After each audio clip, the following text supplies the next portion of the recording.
Our team would like to discuss type 2 diabetes, also commonly referred to as adult onset diabetes.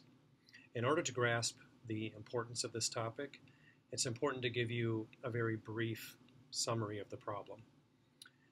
The Center for Disease Control and Prevention estimates that in the US, 30.2 million adults have diabetes.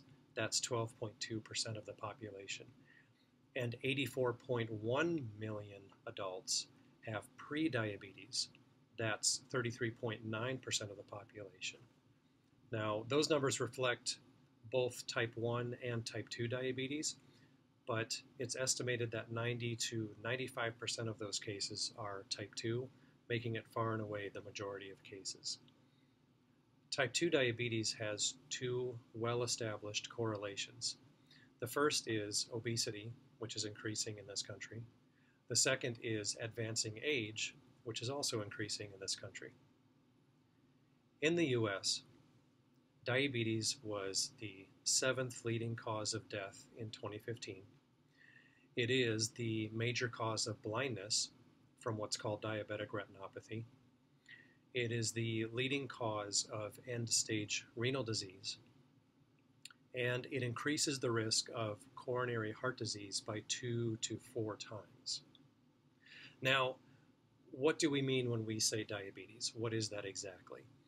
Very basically, diabetes is a chronic hyperglycemia, or high blood sugar, which results from a combination of three things: insulin resistance, inadequate insulin secretion, and excessive glucagon. Since this is a high blood sugar disease, it makes sense that one of the ways you check it is by checking people's blood sugar. The American Diabetic Association has set thresholds to measure blood sugar against, above which somebody is considered to have either prediabetes or diabetes, and below which they're considered normal. These measurements are also further subcategorized by if the blood sugar was taken randomly, was taken when the patient is fasting, or is measured after what's called an oral glucose tolerance test.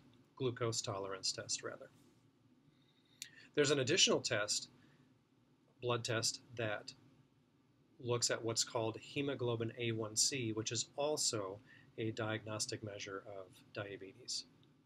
As we move forward with this presentation, we will talk to you about what puts you at risk, what you can do to prevent it, or how do you manage it, and if you have it, how can we monitor it. We hope you find this information to be helpful.